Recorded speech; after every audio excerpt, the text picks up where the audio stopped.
hojjettuun maashina kan uffata miiccu keessee yeroo mucaa ajjeestu mucaa arabaa kwaatar kan irraa jechuudha. Sooshaal miidiyaan garagaraa afaan arabaatiin jechuudha kan dabarsaa jiran. Akkasumallee madaamota biratti amma yeroo ammaa kanatti madaamota hunduma biratti iyyuu kan asaamatii jiru jechuudha. Nagaan waaqayyoo lafa jirtanitti isiniif haa baay'atu. Hordoftoonni chaanaal kennaa jaalalaa akkam jirtu nagaa keessanii an nagaadha rabbiin galannaa ta'u isinis lafa jirtanitti nagaa ta'a isiniin jechuu nan barbaada. Arra jechuudha viidiyoo gabaabaa of eeggannaadhaaf keessumaa namoonni mana madaamii keessatti ijoollee kan qabdan ijoollee kan guddistan of eeggannoo guddaa akka gootaniif isiniin jedha. Viidiyoo kana amma dhumatti dhaggeeffadha isiniin jedha. Ara kan dhuftan gara chaanaalii kana Noora Baganagaan dhuftanii subscribe gochuudhaan gara maatii keenyatti dabalama. Akkasuma immoo maatii taatanii kan jirtanii like gochuudhaan share gochuudhaan yaada qabdan immoo koomentii keessatti yookaas immoo saanduqa yaadaa keessatti nuuf qooduudhaan nu wajjin ta'aa isiniin jedha. Tumsi keessan baay'ee na barbaachisaa ansin malee jechuudha hojjechuu hin danda'u mogoleen kiyyallee hin lallaafa jechuudha. Kanaaf na jajjabeessaa isiniin jechuu nan barbaada. Har'a jechuudha wantoota sooshaal miidiyaa kanarratti dubbii ijoo ta'anii deddeebi'aa jiranii hojjettuu Filiippiinii kan taate tokko jechuudha. Gaseelee jechuudha. Gaseelee kan uffata goggogsu jechuudha. Achi keessatti ijoollee arabaa yookaas immoo dhala biyya arabaa keessatti yeroo ishiin jechuudha itti cufteeto jechuudha itti bantee gaseelii sana keessatti du'a baay'ee fokkisaa ta'een yeroo ijoolleen arabaa kun boqottudha jechuudha. Sooshaal miidiyaa afaan arabaatiin illee kan darbaa jiru ragaadhaaf asirratti isinii fiduu nan danda'aati. Garuu yuutuubiin koo jechuudha na adabuu danda'a haaraadha waan ta'eef isinii fidu jechuudha. Ofiidhuma kootifanii irraa isiniif haasa'a jechuudha. Kanaaf iyyuu obboloota koo biyya namaa keessa kan jiraatan keessumaa jechuudha golee namaa keessatti ijoollota biyya arabaa kan guddistan jechuudha. Jaroonni ijoollee isaanii caala eenyumayyuu hin jaalatan jechuudha.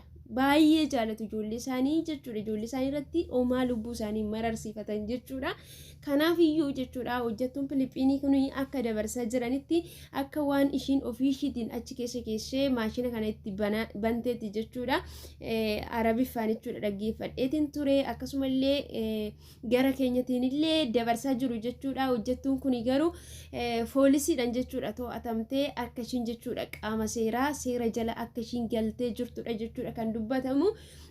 Sana hordofee jechuudha koomentii achi jalatti laatamullee dubbisaatiin ture. Ijoollonni keenyallee muudannoo isaan qaban jechuudha kan isaan qoodaa turanii achi jalatti maal jechaa turanii anaaniyyuu mucaan ji'a 8 mucaan ji'a amma kanaa mucaan waggaa 1 wanti akkasii na muudatee beekaa maashina keessa seenee maashinni akka tasaa ittillee banamuu danda'a.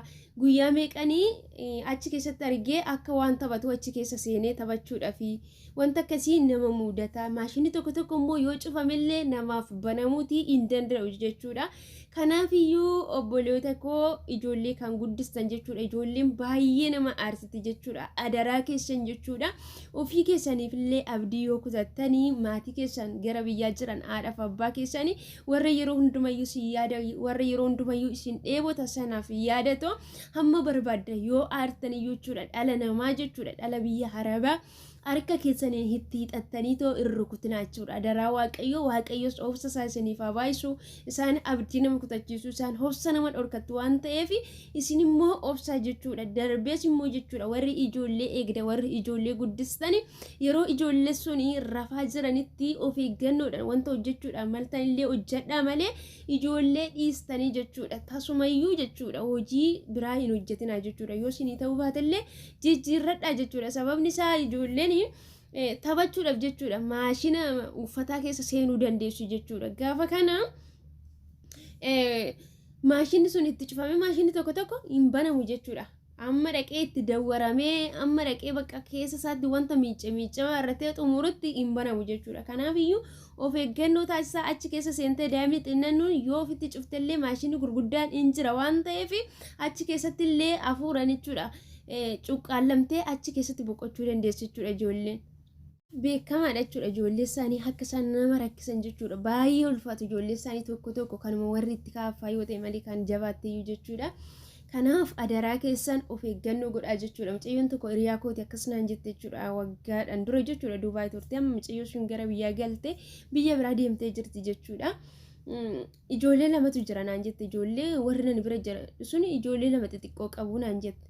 Yeroo isaan rafanii dhaqeen mana faa qulqulleessaa, uffata faa miicuun dhaqaa, tokko suufaatiin dhaqaa. Guyyaa tokko garuu naan jette raffisee gadi ba'een tokkichi ka'een naan jette shinti beetii keessa seenee shinti beetii ofitti cufe naan jette keessa. Garan itti qulfii banu wallaalee achi keessa naan jette. Garan itti qulfii banee ta'uu shinti beetii keessa baasu wallaalee mankaraaratan ture. Ganaan jaratti bilbilee yeroo jarri dhufanii akka intanitti balbalicha yeroo bananii mucaan jette boo'ichaan jechuudha. Kittir jedhee keessa qixxaayira naan jette jechuudha. Boo'icharraan kan ka'e mucaan lallaafte naan jette jechuudha. Kanaaf jechuudha obboloota koo jechuudha mana ijoollee galtanii kan jirtan jechuudha baay'ee ulfaata. Yeroo itti rafuu qabdanitti illee yeroon itti rafne jira. Ijoollee wajjin asiif achi kaattanii mataa isin dhukkubsuu dandeessi, boqonnaa dhabuu dandeessu. Keessi keessanillee baqa haarirraan kan hafe kan ka'e wanta baay'ee gochuu dandeessu jechuudha. Waaqayyoon hin dura waaqayyoon obsa kadhadhaa, waaqayyo akkasiin eegu kadhadhaa ittaasatiitoo ijoollee irratti baay'ee xiyyeeffannoo godhadhaa isiniin jedha. Isaan jechuudha otoo ijoollee dhumti isaanii ofiidhuma isaaniitti jechuudha waan tokko taatee kuftee waan tokko taatee mana hidhaa isin galchu jechuudha. Mana hidhaa galtanii immoo achi keessatti jechuudha baay'ee dararamtu. Umuriin keessan achi keessatti dhuma. Achi keessatti waan baay'eedha jechuudha kan isin mudatu. Achi keessatti jechuudha lubbuu keessan irratti illee murteessuutii danda'u jechuudha. Kanaafiyyuu adaraa keessan of eeggannoo taasisaa isiniin jedha. Rabbi immoo isin haa eegu waan hunduma keessatti nagaan baasee nagaan kan nama galchuu danda'u waaqayyoo qofadha. Uumaa keessa yeroo hundumayyuu amma yoo jilbiiffattanii tsaalutii godhachuu dadhabdaniyyuu akka amantii keessanitti jechuudha galgala ganama yeroo hundumayyuu jechuudha. Qalbii keessanii yaada keessaniin uumaa keessa wajjin kontaaktii wal godhaa isiniin jedha obboloota koo. Rabbiin isin haa eegu lafa jirtanitti akka mana nu baasetti waaqayyoo nagaan jechuudha gara maatii keenyatti nu haa galchuu karooraa fi irroo keenya hundumayyuu inni nuuf haa guutu isiniin jedha obboloota koo. Waan hordofaa turtaniif guddaa galatoomaa. Viidiyoo biraatiin amma deebinee walitti dhufnutti nagaan naa tura. Yaadni dogoggoraa yoo jiraate immoo yaada keessan naaf qoodaa. Viidiyoota darban keessatti haalli nan amma irra itti hojjechaa jiru sirriidha. Itti fufi akkanumatti yoo jettanis wanti fooyya'u hin jira. Fooyyessi yoo jettanis wanti dhaabachuun irra jiraataa dhiisi jettanis yoo jiraate natti himaa isiniin jedha. Yaada keessan na fudhadhaa. Yaadni keessan baay'ee na fayyada isiniin jedha. Turtii gaarii naaf qabaadhaa. Baay'ee isin jaalladhaa. Baay baay.